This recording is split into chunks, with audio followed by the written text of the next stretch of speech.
Hey everyone, this is Kevin the Apptrepreneur, and you know how like a few days ago Uber made this bold claim that cars weren't the future, that they were going to start investing into bikes, that they were going to start investing into delivery, food delivery that is, and I, personally assume that it was partly because their self-driving efforts were not going very well. Mark from Uber Hints figured it was posturing and distraction, which, yeah, it's probably a little bit of that too. But I have to now come back because Uber's self-driving program got a huge vote of confidence by Toyota, who has invested almost $500 million into the division. Not even kidding on that one.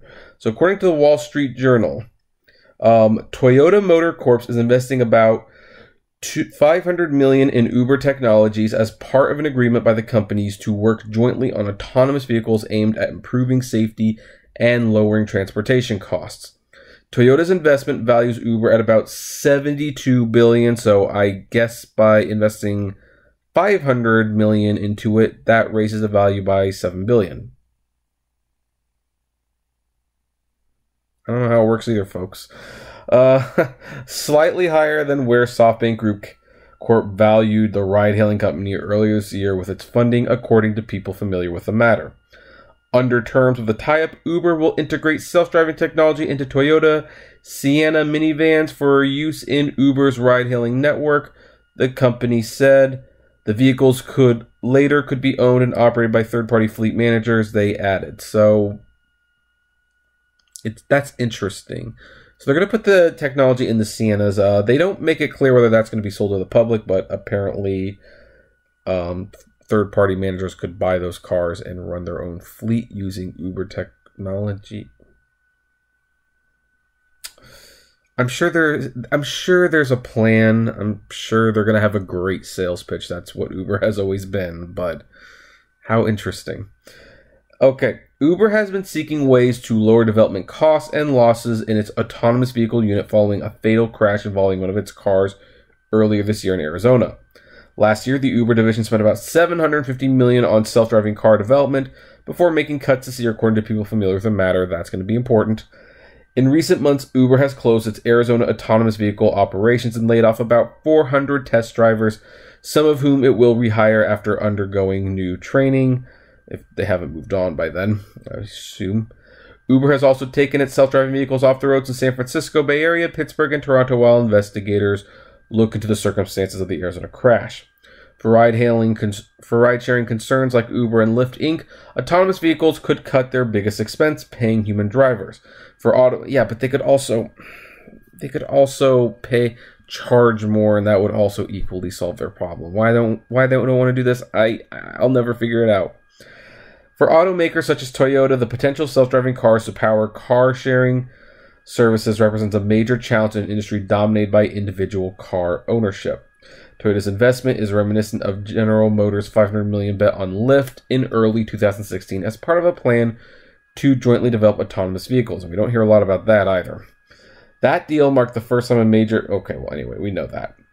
So let's skip some of... Let's skip through some of that because that's this is all new stuff. Toyota hasn't been as quick to embrace autonomy as rivals such as GM, but moved recently to bolster its research into self-driving capabilities. Japanese It has a goal of launching an autonomous car by 2020. Well, I'm sticking with Uber's prediction that they were going to have it on the road by this year. I'm still waiting for that to happen. Earlier this year, Toyota and two affiliates earmarked nearly $3 billion to build software for such vehicles.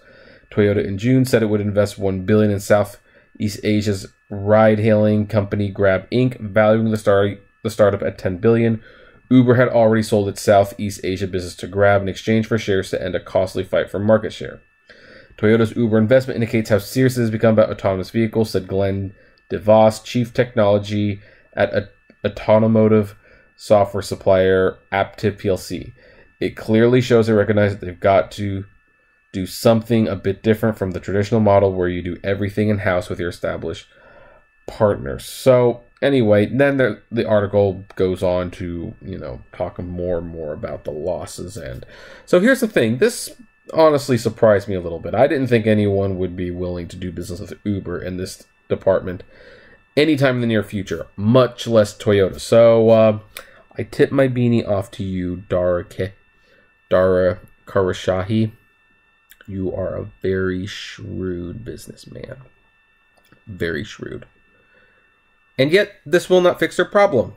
I mean, this report says that they lost $750 million last year, but more recent reports suggested that Uber was losing $200 million on this autonomous vehicle fleet for every month.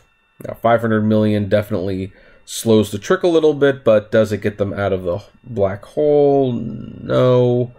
Or does it get them out of the red, I should say. Yeah, the term is you go black when you're profitable. They're way in the red with this division, and this isn't going to make them go black anytime soon. It's just going to slow down the bleeding. But that said, it is a win from a PR perspective, because Uber has not had any good news to share about the autonomous vehicle since the crash. This is the first good news they have to share, and so therefore, yeah, good for them.